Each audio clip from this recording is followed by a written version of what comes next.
Good morning po sa ating lahat. Ako po ay nakakaranas ng dalawang emosyon ngayon. Una, natutuwa dahil may pagpapatuloy natin yung pag-aaral natin. Ngunit gaya po ng isang serye, lahat ng pasimula ay meron ding katapusan. Kaya sa kabilang bahagi mga kapatid, ako po ay nalulungkot din.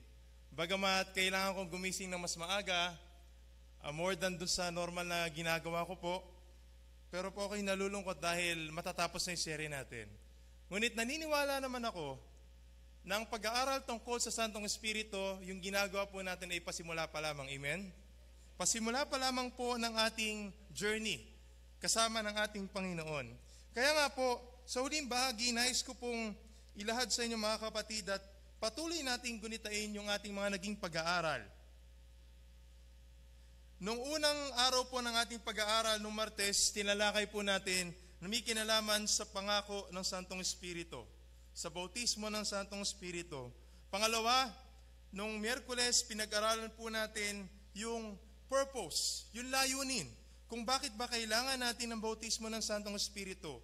Kahapon po'y pinag-aralan natin ang dalawang magkasamang bahagi, ang persona ng Santong Espiritu at kung papaano natin tatanggapin yung tinatawag nating bautismo ng Santong Espiritu. Ngayon po sa huling bahagi, ating tatalakayin mga kapatid ang may kinalaman sa kapangyarihan ng Santong Espiritu. Ano ang kahalagahan nito at bakit ito mahalaga sa ating buhay? Ngunit bago po tayo magpatuloy, tayo po yumuko muli sa isang panalangin. Panginoon, muli po kaming naririto. Sinusuko namin ang aming buong sarili. Dahil alam po namin, kami po ay makasalanan. Kami po ay wala sa inyong paningin. Wala kami may pagmamalaki, ngunit dahil sa inyong biyaya, Panginoon, dahil sa dugo ng aming Panginoon Jesucristo na siyang umagos sa krus ng Kalbaryo, kami po'y makakalapit sa inyo na may pagpapakumbaba. Salamat po, bagamat kami nagkasala, kung aming ilalapit ang aming sarili sa inyo, itinuturo niyo kami, Panginoon, muli na inyong mga anak at mahal niyo po kami. Kaya nga, ninanais niyo na aming tanggapin at maranasan ang presensya, pamamatnubay at paggawa ng Santong Espiritu sa aming buhay. O Diyos, sa huling bahagi ng aming pag-aaral, maaari po ba nabuksan niyo ang aming puso at isipan sa kapangyarihan ng Santong Espiritu? At gaya po ng aming panalangin, ito nawa, Panginoon, ay maranasan namin sa aming buhay. At makita namin, Panginoon, at mamalas namin, Panginoon, ang kasiyahan ng kapiling kayo, Panginoon, di lamang kapiling kayo, kasiyahan na kayo na ang namumuhay sa aming buhay. Ito po aming hiling at dalangin sa pangalan ng aming Panginoon Jesus. Amen. Paksa po natin is the power of the Spirit. Ating pong pinasimulan yung ating mga pag-aaral at gusto kong ating pagpatuloy ito sa isang quotation na galing po sa Espiritu ng Propesiya, Desire of Ages, page 388, sabi po dito, those who see Christ in His true character and receive Him into the heart have everlasting life. It is through the Spirit that Christ dwells in us, and the Spirit of God received into the heart by faith is the beginning of life eternal. Sa ating pong pag-aaral, malinaw na sinasabi na sa pamamagitan ng Santong Espiritu, tayo po ay makakaranas ng pananahan ng ating Panginoon Jesucristo sa ating buhay. Para simulan ng ating pag-aaral, gusto ko yung dalhin at basahin ng isang quotation. Ito po yung aking nabasa. Ito po ay galing sa aklat ng Counterfeit Revival, page 9. Sabi po dito, sabay po natin, Christianity is undergoing a paradigm shift of major portions. Shift from faith to feelings, from fact to fantasy, and from reason to esoteric revelation. The paradigm shift is what I call the counterfeit revival. Churches on every continent are now inviting their people to experience God in a brand new way. Anong karanasan po yun? It is estimated that 7,000 churches in England alone have embraced the counterfeit revival, and which is passing day, the numbers are escalating dramatically. Anong katangian? Sardonic laughter, spasmodic jerks, signs and wonders, super apostles and prophets, and people being slain in the Spirit are pointed to us as empirical evidence of the power and presence of the Holy Spirit. The form and function of the church is being radically rearranged that even the secular world has taken note. Sabi po ito ni Hank Kanegraaff, sangayon po sa aklat niyang Counterfeit Revival. Ito mga kapatid ang karanasan na ating kinabibilangan sa panahon natin ngayon sa labas ng iglesia. Nang sinasabi ang kapangyarihan ng Santong Espiritu ay makukuha mga kapatid sa pamamagitan ng ano po? Makikita ito sa pamamagitan ng ikaw ay nagsasalita ng kakaiba. Meron pa sila tinatawag na laughter of the Spirit. At ito ay kakaiba at alam nyo mga kapatid, napakalaki na impluwensyang nagagawa nito sa buhay ng mga mananampalataya. At maging ilan mga kapatid sa mga iglesia ng Seventh-day Adventist ay nakaranas ng ilang mga bagay na related po dito.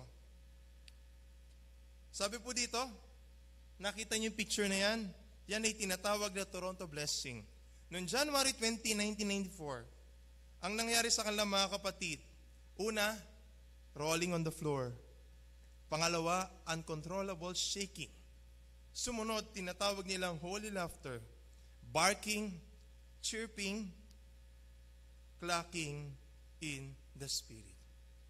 Ito mga kapatid ang kinaharap ng mga Kristiyano sa kapanahunan natin. Ito ang kanilang patunay at sinasabi nila na ito daw ang kapangyarihan ng Santong Espiritu. Ito daw ang kapangyarihan ng Santong Espiritu. Ang tanong, ito ba ang mga bagay na pinapatotohanan ng banal na kasulatan tungkol sa kapangyarihan ng Santong Espiritu sa ating buhay? Meron 3 talata mga kapatid na makikita po natin sa Lumang Tipan na ito ay nagpapatungkol at nagpapaunawa sa atin tungkol sa mga taong tumanggap ng kapangyarihan ng Santong Espiritu. Ang unang talata mga kapatid ay makikita po natin sa aklat ng Mga Gawa. Mga Gawa, Kapitulo 19, Kapitulo 19, versikulo 2. Acts chapter 19, verse 9. Sabi po dito, He said to them, "Did you receive the Holy Spirit when you believed?" So they said to him, "We have not so much as heard whether there is a Holy Spirit." Ang konteksto po nito mga kapatid, pag binasa natin ang kabuuan ng 19, ito yung panahon na si Apollos daw po ay nando sa Corinto. At habang ito'y si Pablo ay pumunta doon sa lugar ng Epeso, nakita niya yung mga alagad na siyang na-convert doon. At sinabi niya, naranasan niyo na ba yung banal na Espiritu? Alam niyo mga kapatid, ang sinabi nila doon sa conversation, yung bautismo ni Juan. Tapos, pinaunawa ni Pablo, sabi dito na, John indeed baptized with the baptism of repentance, saying to the people that they should believe on Him who would come after Him, that is, on Christ Jesus. Pagkatapos ito mga kapatid, ang nangyari sa kanila, sila po ay nilapitan ng Apostol Pablo, inanuhan ng kanyang kamay, tinasan ng kanyang kamay, at tumanggap sila ng kapangyarihan ng Santong Espiritu. Ito yung unang bahagi. Pangalawang talata na nagpapatunay tungkol po sa tinatawag nating kapangyarihan ng Santong Espiritu. Sa Acts chapter 6 verse 3, alam po natin na kung saan ito yung mga deacons. Pero alam nyo mga kapatid, kapag binasa sa banal na kasulatan, hindi naman talaga silang tinawag na deacons kapag pinag-aralan natin na malalim. Pero ibang pag-aaral po ito. Sabi po dito, "Therefore, brethren, seek out from among you 7 men of good reputation, full of the Holy Spirit and wisdom, whom we may appoint over this business." Meron lamang daw 2 qualification ang hinahanap nila para dito sa mga tao na siyang titingin saan po? Doon sa mga nabalo, doon sa mga taong nangangailangan. At ang katangian na sinasabi po dito mga kapatid, yung tinatawag na sila ay puspos ng Santong Espiritu. Paano kaya nila nakilala yun mga kapatid? Paano kaya nila sabi, itong mga tao na ito'y puspos ng Santong Espiritu? Ibig sabihin, may malinaw na katunayan na sa banal na kasulatan, nakita nila ang kapangyarihan ng Santong Espiritu. At ang pinakahuling talata mga kapatid, Sa aklat ng 1 Tesalonica, Kapitulo 1, versikulo 5, sabi po dito, "For our gospel did not come to you in word only, but also in power and in the Holy Spirit, and in much assurance, as you know what kind of men we were among you for your sake." Ito si Pablo ay nagpatunay na sinabi, nakita nyo kami. Nakita nyo kung anong meron sa aming buhay. At ang buhay na ito hindi lamang sa salita, kundi buhay na kinakakitaan ng Santong Espiritu. Sa mga talatang ito ay pinatotohanan na sa banal na kasulatan, sa lumang tipan, pinakita ang kapangyarihan ng Santong Espiritu. Ang tanong, yung kanina bang nakita natin mga kapatid, yung laughter, jerks, yung kung ano namang gawa nila, sabi dito, "But is the power of the Spirit revealed in the kind of manifestation?" Dito ba talaga pinahayag ang kapangyarihan ng Santong Espiritu? Alam niyo po mga kapatid, sa banal na kasulatan, sa Juan Kapitulo 13, balikat natin. Ano ang sinabi ng Panginoon ng konteksto ng John chapter 13 hanggang 35 yung pag-alis ng Panginoon at kaugnay dito mga kapatid sa kabuuan ng 13 hanggang sa huling bahagi ay ang kapangyarihan ng Santong Espiritu. Ngunit may sinabi ang Panginoon. Basahin po natin, "Love one another, as I have loved you, that you also love one another. By this, all will know that you are my disciples, if you have loved one another." Bakit pag-ibig ang sinasabi po dito mga kapatid? Bakit pag-ibig ang inabili ng ating Panginoon sa mga alagad? Bakit kaya, ano kayang kaugnayan ng pag-ibig sa paggawa ng Santong Espiritu? Sabi sa Roma 5:5, "Now hope does not disappoint, because the love of God has been poured out in hearts by the Holy Spirit who was given to us." Ang binibigay pala ng Santong Espiritu mga kapatid, kaya pala sinabi ng Panginoon, mahalin niyo ang isa't isa. Ang kapangyarihang binibigay ng Santong Espiritu sa buhay ng isang tao ay unang-una mga kapatid, kapangyarihan ng pag-ibig. Kaya nga, sa ating mga pinag-aralan, sa pamamagitan ng kapangyarihan ng Santong Espiritu, lalo tayo magiging effective na mangaral. Ang mensahe ng Panginoon ay papasok at magpe-penetrate sa puso ng tao. Ang mensahe ng Panginoon ay madadala sa iba't ibang bahagi ng mundo. Maraming mga taong pupunta at papasok sa iglesia at maraming tatanggap sa ating Panginoon. Dahil ang kapangyarihang sinasabi dito mga kapatid, ay hindi kapangyarihang kakaiba, hindi kapangyarihang kung ano-ano, kundi sinasabi sa aklat ng Roma, ang kapangyarihang ito ay ang pag-ibig ng Panginoon sa ating puso. So paano natin maikukonek ito sa ating buhay? Ano ang tinutukoy po at tinuturo sa atin? Alam niyo po ba na ang ating propetisa, noong unang bahagi, pag pinag-aralan natin ang storya ng Seventh-day Adventist, kung paano ito naitayo, alam niyo po ba mga kapatid na mismong si Mrs. White ay nagsabi at nagpaalala sa atin na maging maingat tungkol sa kung paano natin tinitingnan ang kapangyarihan ng Santong Espiritu. Sabi po sa Manuscript Release, Volume 7, page 227, "I saw that we should strive at all times to be free from unhealthy and unnecessary excitement." Yung tinatawag na it's more on emotion, it's more on sinasabi natin na bugso ng damdamin tungkol sa Santong Espiritu. Anong sinabi po ni Mrs. White? "I saw that there was great danger of leaving the Word of God and resting down and trusting in exercises. I saw that God had moved by His Spirit upon your company in some of their exercises and their promptings, but I saw danger ahead." Alam niyo mga kapatid, itong konteksto na ito ay hindi malayo doon sa tinatawag nating the Holy Ghost movement nung panahon ng ating propetisa. Ito yung kanilang pagsamba ay, kung inyong maalala doon sa isang quotation na sinabi ni Mrs. White, na yung kanilang pagsamba is more on emotion, na merong drums, and kung anong pang mga ginagamit nila, kung paano nila mamomotivate yung kanilang emotion para maramdaman ng Holy Spirit. Ito yung sinasabi ni Mrs. White na ating iwanan. Ang tawag nila doon is the Holy Flesh Movement. So anong kailangan nating matutunan, mga kapatid? Bakit kailangan nating maging maingat? Sabi po sa Mateo 24 hanggang 25, "For false Christs and false prophets will rise and show great signs and wonders to deceive, if possible, even the elect. See, I have told you beforehand." Sabi daw po na merong mga bulaang propeta at bulaang Kristo ang siyang lalabas at magpapakita ng iba-ibang mga tanda upang ma-deceive even the very elect. Mga kapatid, ako po'y magiging pangasa sabihin ito, na yung very elect, hindi na tayo maghahanap. Hahanapin natin to sa loob ng iglesia natin. Amen?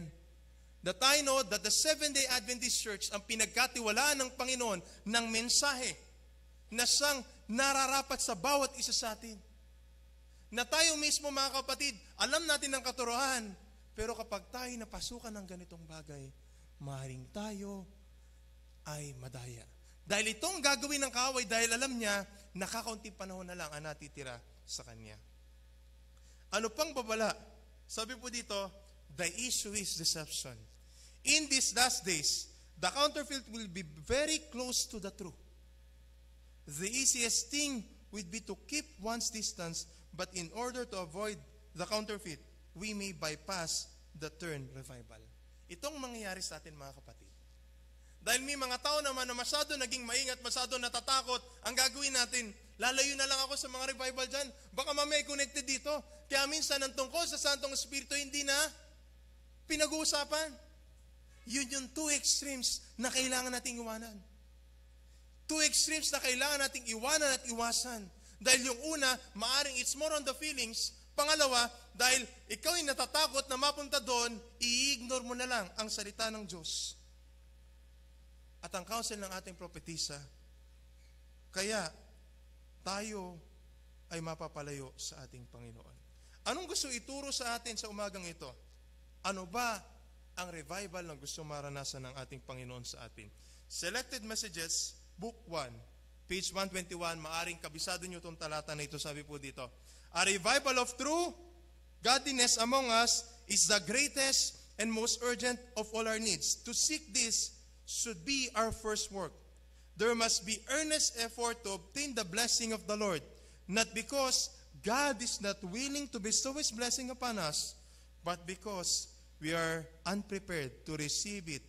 Our Heavenly Father is more willing to give His Holy Spirit to them that ask." Ito'y revival na gusto mangyari sa atin ng ating Panginoon. At ako'y natutuwa, mga kapatid, na since 2010, ito na yung naging focus ng ating World Church. Kahit na ako po'y estudyante pa nung panahon na yon, ako'y tuwan-tuwa. Dahil for such a long period of time, yung mga ganitong bagay ay napakinggan na rin natin sa wakas. Sabi po dito, "Than our earthly parents to give good gifts to their children, but it is our work." Meron pala po tayong bahagi. It is our work by confession, humiliation, repentance, and earnest prayer. A revival need to be expected only in answer to prayer. Ito po yung napag-aralan natin kahapon. Kaya nga po, mahalaga din sa atin na hindi lamang tingnan natin ito bilang ating paghahanda at kailangan nating italaga ang ating sarili. Meron ding bagay, mga kapatid, na napakahalaga nating gawin. Bukod sa ating pagsisisi, paghahayag ng ating kasalanan, merong sinabi po sa aklat na Faith I Live By, page 333 to 336, mga kapatid. Sabi po dito, youth will have finished the work. The heart must be emptied of every defilement and cleansed for the indwelling of the Spirit. It was by the confession and forsaking of sin, by earnest prayer and consecration of themselves to God, that the early disciples prepared for the outpouring of the Holy Spirit. Kailangan pala na ang ating puso, mga kapatid, ay ay maging bakante. Parang isang baso na may lamang tubig.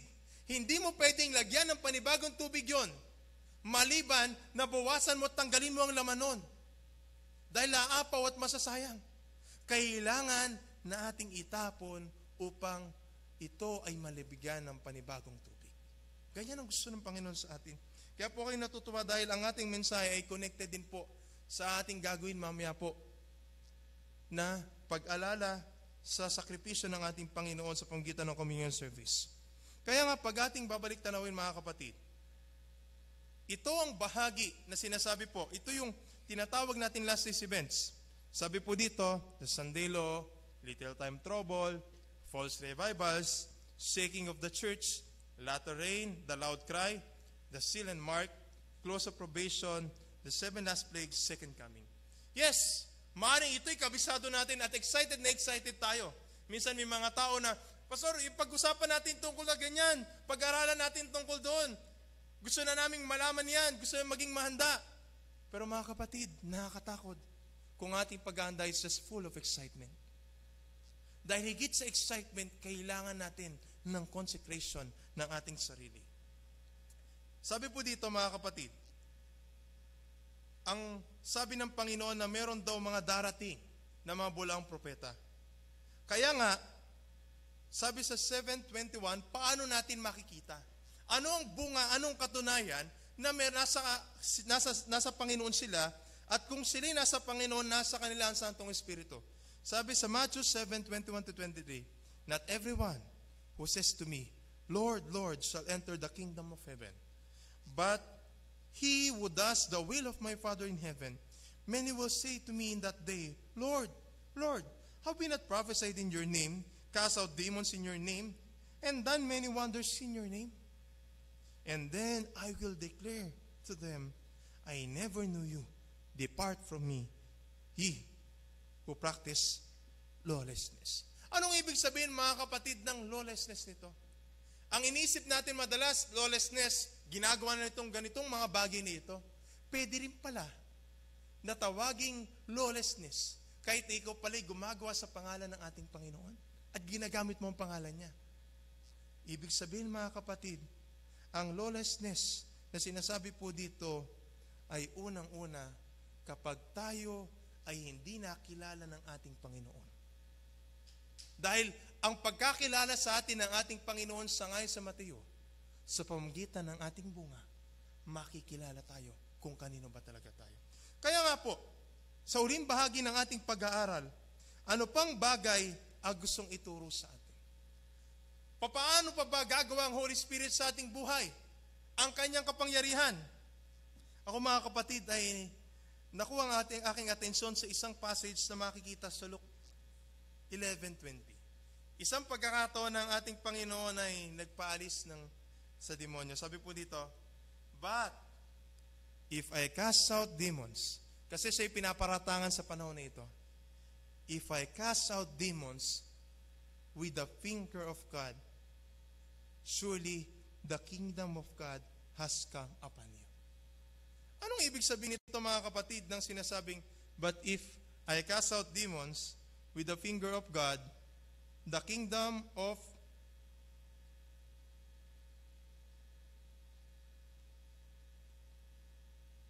sabi po dito, the kingdom of God is, sige po, ipagpapatuloy po natin.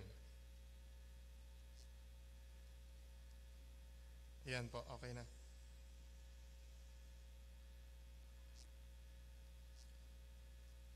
Sabi po dito, but if I cast out demons with the finger of God, surely the kingdom of God has come upon you. Alam niyo mga kapatid, parang, ano bang kakaiba dito? Normal naman yan nabasa na natin. Pero mga kapatid, merong isang parallel verse sa account ni Matthew ang nagbibigay ng katunayan dito. Anong ibig sabihin nito? Basahin natin. But if I cast out demons by the Spirit of God, surely the kingdom of God has come upon you. Nakita natin mga kapatid, ito hindi pagkakamali. Sabi na iba, naku, nagkamali lang sa translation. Pero merong gustong ipahiwatig sa atin ang talatang ito. Ano mga kapatid? Pwede bang mangyari na sa banal na kasulatan ng tinutukoy na daliri ng ating Panginoon ay tumutukoy sa kapangyarihan ng Santong Espiritu? Sabi po sa Hebreo, tawan po natin to. Sabi po sa Hebreo, Kapitulo 8, sabi dito, for this is the covenant that I will make with the house of Israel after these days, says the Lord. I will put my laws in their mind and write them on their hearts, and I will be their God, and they shall be my people. Sabi po dito, isusulat muli. Saan po? Paano kaya isusulat ng ating Panginoon ito? Isusulat sa ating mga puso. Kanina, binasa po natin sa Espiritu ng Propesiya na at sa aklat ng Roma 5:5 na ang Santong Espiritu ang nagbigay ng pag-ibig sa ating puso. Ibig sabihin mga kapatid, ang pag-ibig na sinasabi dito at ang pagkaunawa sa kautusan, ito mga kapatid, ang kapangyarihan na idudulot ng Santong Espiritu sa ating buhay. Hindi yung kung ano-anong akala nating mysterious act, hindi yung akala-akala nating ibang bagay, kundi the power of the Holy Spirit is the power of love. Ito yung kapangyarihan ng pag-ibig ng Panginoon na gagawa at ihimok sa atin kung papaano pa tayo makapaglalapit ng kaluluwa sa paanan ng ating Panginoon. Bilang uling bahagi mga kapatid, nais kung bumasa muna po tayo ng talata. Sabi po dito, after the descent of the Holy Spirit, anong naranasan ng alagad? Anong kapangyarihan? Disciples were so filled with love for Him and for those for whom He died. Pagkatapos ng banal na Espiritu ay nasa kanila, ang kapangyarihan na naranasan ng mga alagad mga kapatid ay ang pag-ibig. Kaya pala, paulit-ulit na sinabi ng Panginoon sa aklat ng Juan na mahalin nyo ang isa't isa. Dahil ang kapangyarihan ng Santong Espiritu ay ang kapangyarihang bubuo sa atin upang tayo ay lalong umibig sa Panginoon at ibigin din ang kanyang mga anak na dahilan kung bakit siya namatay sa krus ng Kalbaryo. Ang pag-ibig ang itinuturo sa bawat isa sa atin mga kapatid. Madali bang umibig? Madaling umibig nang umiibig sa atin. Tama, mali? Pero kung tayo daw umiibig at gumagawa lang ng mabuti sa mga taong gumagawa sa atin mabuti, hindi ba tayo ibad sa mga magnanakaw? Sabi sa banal na kasulatan. At gumagawa ng masama. Dahil ang tunay na pag-ibig mga kapatid, yung tinatawag nating unconditional love. Ito po ay naranasan mga kapatid ng mga alagad. Pentecost was realized because Calvary had been internalized. Naranasan at napuno at napulfill ang Pentecost experience ng mga alagad, the baptism of the Holy Spirit, because Calvary has been internalized. Kaya hindi pwedeng mga kapatid na sabihin natin, mararanasan natin ang kapangyarihan ng Santong Espiritu sa ating buhay kung si Kristo hindi mo kinikilalang unang-unang Diyos sa iyong buhay. Kung hindi ka umiiyak dahil sa sakripisyo na ginawa niya. Kaya pala sinabi sa Espiritu ng Propesiya na sabi nga daw, yes, yung sabi nung iba, nako, yung hindi ka na magkakasala, pero sabi sa Espiritu ng Propesiya na mas gugustuhin mo pang mamatay kaysa magkasala ka dahil naranasan mo ang pag-ibig ng ating Panginoon. Hindi yung sinasabi na hindi ka na talaga magkakasala, na yun ay gustong-gusto talaga ipaunawa at gawin ng ilan sa mga mag-aaral ng banal na kasulatan na yun yung sinusuportahan. Ngunit ang sinasabi doon, dahil na-realize mo ang pag-ibig ng Panginoon, marirealize mo na, dahil sa kasalanan ko, kaya si Kristo ay napako sa krus ng Kalbaryo. Ito mga kapatid, ang naranasan at ang kapangyarihan na naranasan. Kilala niyo po si Henry Mahando. Siya po ay isang pastor ng Seventh-day Adventist. Siya po ay isang World African Evangelist. Matindi po, Pastor Casimiro, pag nagko-crusade, 20 to 40,000 ang kanyang attendee. Alam niyo mga kapatid, he went 7 times in crusade, baptized 25,000 people, habang sa ay, Pastor Jerry, tinatapos niya yung kanyang PhD sa Andrews University. Every morning, anong sikreto nitong si Henry Mahando? Sabi niya, every morning he meets with God for 3 hours. Each morning between 3 to 7 a.m.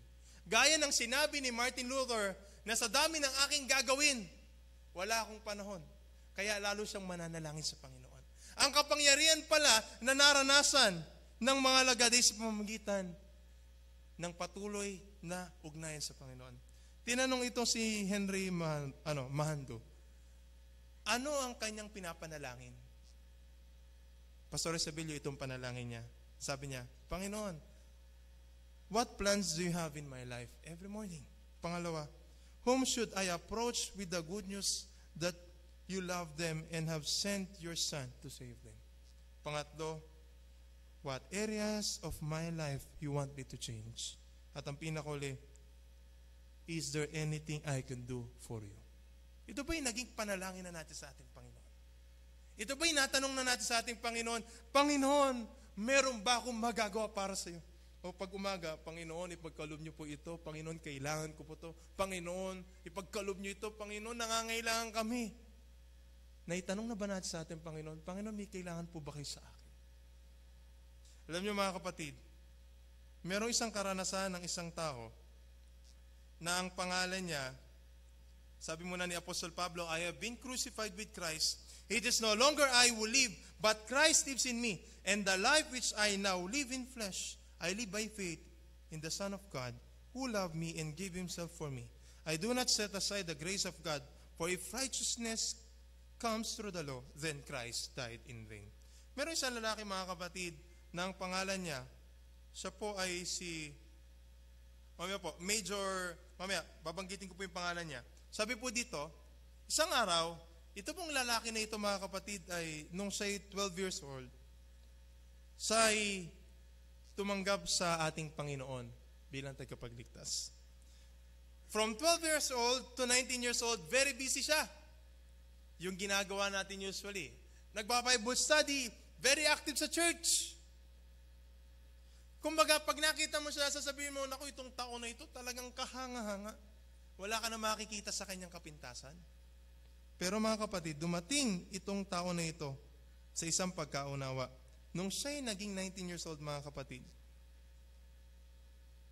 naranasan niya ito. Sabi niya, Oh God, I know you. I know I am converted. I wanted to serve you with all my heart, but I am total failure. Failure? Nagpa-Bible study? Active sa church? Sabi niya, I will not be a missionary. It is useless to continue this. Bakit? I hate this double life. That night, things changed. I can honestly say that I never heard from man the message I received that night. But the Lord led my mind to understand the message. Christ, who is your life. This is the moment I was waiting for. Sabi niya, for 7 years, kasi nabaptize siya nung 12, at nung 19 years old siya, naranasan niya, for 7 years, God saw me running in the desert, waiting to fall down in desperation, in order to understand the message. For me, to live is Christ. Itong talatang binasa natin kanina. I am the way, the truth, and the life. If when we were enemies, we're reconciled by the death of His Son, much more we shall be saved by His life. When Christ, sabi po dito mga kapatid, who is your life, is manifested, then you also will be manifested with Him in glory. Life, new life. For me to live is Christ. The text came from everywhere in the Word, and the Lord told me, with great love and compassion, through my tears of anguish, see, these 7 years, with sincerity, you tried to live for me the life that for 7 years I've been trying to live through you. You had been so busy trying to do for what I could do through you. Ito yung naranasan niya. Sabi ng Panginoon, sabi, what would happen if I really were your life? If you accept it, I can be your strength, your victory, in every, sabi dito, aspect of your life. It is natural to win souls. I know exactly where to find them. Why not reckon upon me? Na-realize itong tao na ito na sinasabi ng Panginoon, sinayang mo yung 7 taon na yon, gumawa ka sa sarili mo, pero ang gusto ng Panginoon, ako ang gagawa sa pamamagitan ng buhay mo. The next morning, he rose with a new life. Not his, but Christ. The following Sunday, on the way, the boys' youth Sunday school, which he was in church, he told, so this morning, I reckon you will be talking with the boys. Yesterday, I thought I was going to speak to them, but it is you who will speak to them. Sabi niya sa Panginoon, Panginoon, ikaw na magsasalita ngayon. Sabi po dito, but it is you who will speak to them. I'd like to thank you ahead of time for young people you will save this morning, maybe even up to 30 will surrender their lives to you. Could this be? For the first, I will extend an invitation, something I had never done before because I did not expect anyone to respond. Well, that morning, there were 90 boys. I talked to them simply about the love of Jesus, and at the end, I told them that if anyone wanted to receive Jesus as their personal Savior, to come and see. 30 boys came to see me that morning. Mga kapatid, itong lalaki na ito, gumawa sa gawain ng Panginoon, bagamat di siya Adventist, gumawa sa gawain ng Panginoon, at nakita sa kanyang sarili, Panginoon, lagi palang gumagawa pala ako sa sarili ko. Ang ibig sabihin pala mga kapatid, ng kapangyarihan ng Santong Espiritu sa ating buhay, yung hindi ka gagawa sa sarili mo. Christ in you, the hope of glory. Si Kristo na ang gagawa sa bawat isa sa atin. Ang kapangyarihan ng Santong Espiritu ay mahayag kapag si Kristo ang siyang gagawa, siyang tatapos. Dahil sabi sa Philippians 1 verse 6, being confident of this very thing, that He who has begun a good work in you will complete it until the day of Jesus Christ. Mga kapatid, gusto kong sabihin sa inyo na ang Panginoon ay nagnanais sa pamamagitan ng Santong Espiritu na gagawa sa ating buhay. Siya na ang mananahan sa bawat isa sa atin. Mga kapatid, ang tunay na kaunawaan sa kapangyarihan ng Santong Espiritu, hindi yung kamanghamanghang kapangyarihan na iniisip ng kung ano-ano. Hindi parang magical, kundi ito yung kapangyarihan ng pag-ibig sa buhay ng isang tao na marirealize niya, lahat pala ng ginagawa ko, Panginoon, para sa akin eh. Ako palang gumagawa. Panginoon, ito na po yung panahon, kayo na pong gumawa sa bawat isa sa amin. Panginoon, kayo nang gumawa sa akin. Kayo na pong gumawa sa aking buhay.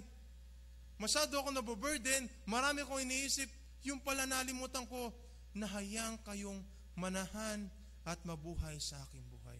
Ang kapangyarihan ng Santong Espiritu, mga kapatid, ay ang kapangyarihang babago sa buhay ng tao sa pamamagitan ng pag-ibig na siyang pinapaalala sa atin sa pag-ibig ng ating Panginoon Jesucristo na ipinakita sa krus ng Kalbaryo. Sa umagang ito, mga kapatid, ang Santong Espiritu ay patuloy na nariyan kasama natin na gumagawa sa atin. Ang tanong, hahayaan ba natin na hindi lamang siyang gagawa kasama sa atin, kundi siya na ang gagawa para sa atin? Amen? Ito ba ang inyong dalangin, mga kapatid? Na ang banal na Espiritu, hindi lang natin makakasama, kundi siya na ang mabubuhay para sa atin. At mangyayari lamang ito, mga kapatid, kung ating susukong ating sarili sa Panginoon at hayaang siya na ang kumontrol sa ating buhay. Nawa, ang bautismo ng Santong Espiritu ay maranasan natin. Nawa ang pangunguna at pamamatnubay at paggawa sa ating buhay ng Santong Espiritu ang siyang ating maging hibik ng ating puso sa ating pananalangin, at ito'y patuloy nating hingin. Dahil sa lahat ng transaksyon natin gagawin, hindi man tayo pastor, maaring sa linya ka ng pagtuturo, linya ka ng pagiging literature evangelist, bilang mga administrator, at kung anumang bahagi na meron tayo, mga kapatid, kung ang Santong Espiritu ang gagawa sa atin, hindi ba tayo na-excite, mga kapatid, na sasabihin ng mga tao sa atin, anong meron sa Kanya? Bakit bago? Siguro lagi natin naririnig na meron sa Kanyang bago. Bagong hairstyle, bagong damit, may bagong ganito. Mga kapatid, magsawa na tayo na mapapansin tayo ng tao dahil may bagong external sa atin. Ano external? Damit, hairstyle, ayos.